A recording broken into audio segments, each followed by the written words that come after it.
How are you? This is Oliver Fernandez with the Imperfect Entrepreneur, and I've listened to this speech time and time and time again. And this one time, I found and I heard something totally different than I've ever heard before, and I can't wait to share it with you today. So this past weekend, my wife and I and our two kids, Liliana and Oliver, and my sister-in-law and her husband all went to the Natural History Museum in Washington, D.C. And then we also went to the Children's Museum in Washington, D.C. And it was so cool seeing them all like connect together. And we actually came back to the house afterward, and the two youngest, which is our son is 6 months and my sister-in-law's daughter is a year. So they were literally sitting next to each other, and one of them was holding the other's hand, and actually one of them was taking the other one's puffs. So it was really funny to see the two young ones starting to mix it up a little bit. So I listened to Les Brown for forever now, it feels like, and he really played a monumental part in my life when I was back in like 2012, 2013, and I was $500,000 in the hole, never had made six figures up until that point. And here he was talking to me about all of these like awesome concepts, like don't cry to give up, cry to keep going. Cause man, all I wanted to do was cry, man. Here I am, $500,000 in debt, man. All I wanted to do was cry. But he's like, don't cry to give up, cry to keep going, man. So I was like, all right, let's go. I'm gonna keep going, and I'll just keep crying as I keep going. And I'm so glad I did, because man, it helped me get to the finish line. So I was listening to one of his speeches again over the weekend, and he said something so impactful. And it's really been, this concept has really played itself out in my own life it's always played itself out, but now I've been actually really aware of it over the last, 30, 60, 90 days. And what he said was, want shows up in conversation. What you expect shows up in your activity. So let's dive into that a little bit. So he's saying want shows up in conversation. So when you talk with your buddies and you're like, hey, I want to grow my business. I want to take my business from $1 million to $2 million to $3 million to $4 million to $5 million to $10 million to $100 million. Like, okay, that's cool. That's cool. Like, how many of you have been around your buddies and like both guys and girls, and they're like, hey, saying that stuff and like wanting that to happen. But then like Monday comes and you're still sleeping in, that weekend comes and you're still going out and hanging out with your friends. And then the next month it's the same thing. And then the next month it's the same thing.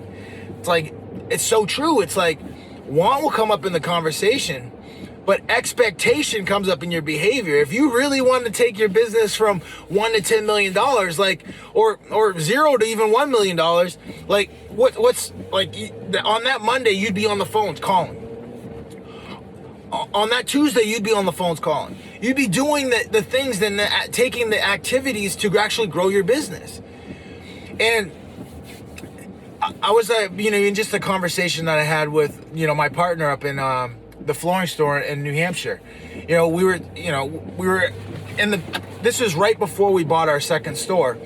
And, we were talking about, the acquisition. And I was actually even saying, we got time with these guys. They hadn't gone back to us on some things, some contractual things. So I was like, oh man, we're just buying time. And he's like, no, Oliver, man, like I'm ready to go. I'm ready to do this thing. Let's make this thing happen. So I was like, all right, all right. So next Thursday we're gonna close the deal. So just we pulled the trigger. But like, we have enough confidence now in his behavior patterns that like I knew he was ready to hit those expectations we set out for this new organization. It wasn't just like a conversation like, yeah, like let's go, let's do this. Like, no, my confidence has grown in him that like I heard what he was saying. I heard the expectation that he was putting out into our conversation. And then I also knew that he would follow that up with the behaviors that we're now going to need, right? Because that business we bought only really had one employee. And then we brought on one of the partners for like a transition period, 30, 60 days. But that, they ran that business off of, on the backside of a napkin. So, they're not even attuned to like the new things that we're doing with like computers and submitting our proposals, and through email and all that stuff. So he knew the level of behavior that now we're going to need. We're going to need, full-time support up there. We're going to need to transition all of those invoices into our system. Like, that's not going to happen by osmosis. We're going to have to put real energy and effort and blood, sweat, and tears behind this thing. But it showed up in his behavior. It showed up. We expected this, and it showed up in our behavior behind it. And it wasn't just him. It was a team effort. We had all of our team was all in when we pressed that button to execute on that purchase, right? And it showed up in the behavior. I mean, now we're over a month into this deal, and we got it fully stabilized. We were actually collecting all of their accounts receivables because we also bought those. And we're really pushing this thing forward, and we're seeing the massive opportunity that was there, because we're realizing that a lot of their old clients really were just using them as a or working with them on a as needed basis. They couldn't handle the what we can handle. And now the customers that are coming back are seeing that, and now they're leaning into us even more. And now we're just continuing to push it and trying to take it to the next level. Not trying, we are, right? We are going to take it to the next level, and we already are doing that. We've already hired 2 people up there. We have our lead salesperson that's in the Portsmouth store training the people in that location. So we're taking active efforts right now to get that store to where it needs to be. Another understanding from that whole concept of, want and desire comes up in conversation. Expectation comes up in your activity and your behavior. When I was first getting to be an entrepreneur, I was, talking a good game, like, hey, yeah, I want to be an entrepreneur. I want to do this. I want to do that. But like any opportunity I had to, like, maybe there's a weekend in Tampa, I was like, let me reach out to my buddies, and luckily my buddies weren't available, but like I still had that thought. I still had that like want, that desire to like kind of hang out with them, and like it's good to have friends, and it's good to have people that are all like-minded, but it's also good to create and build the life of your dreams. So I had to get really serious about building the life of my dreams to actually have the life of my dreams. And like, I'm still on the process of having the life of my dreams. I'm not there yet, right? You see how I'm keeping the glass always half full. I'm never right at my goal, and as soon as I even get close to the targets that I set, I'm resetting those targets, right? And my behavior and my activity has to follow that. This last 6 months have been the hardest 6 months that I've had in the last 10 years. And the reason why they're the hardest 10 months that I've had, or the last 6 months have been the hardest 6 months that I had in the last 10 years, is because we had some crappy jobs, because I had abdicated, which means like I gave responsibilities to someone without really training them.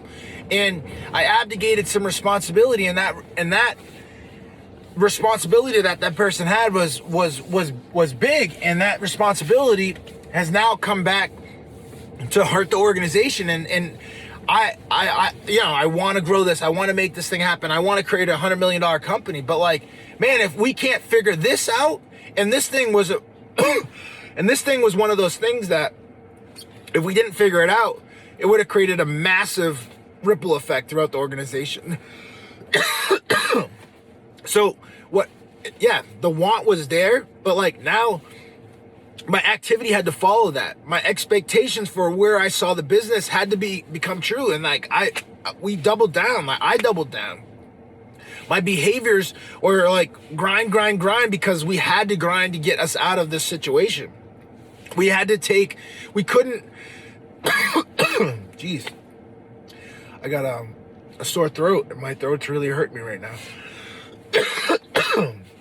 But I'm back. So we really I really doubled down, and the people in the organization doubled down to get this thing to the rock bottom, the truth. And then once we got to the truth, we could build from there. But there was just so many things that were happening that we didn't have control over. And whenever you're not in control, whenever you don't take responsibility for something, whether it's me or someone else in the organization, like, it's going to turn into a disaster. And that's exactly what we had. But the expectation for us is to get to a $100 million company. And I put in all of our energy and effort and focused the entire organization on getting there. And we're now past that tough point in the organization.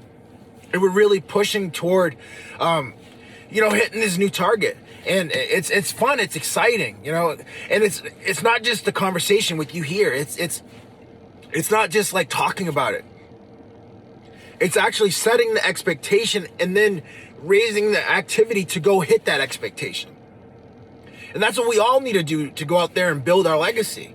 It's not going to just come by just talking about it and having conversations about it and wanting it. It comes by setting the expectation and not deviating from that expectation.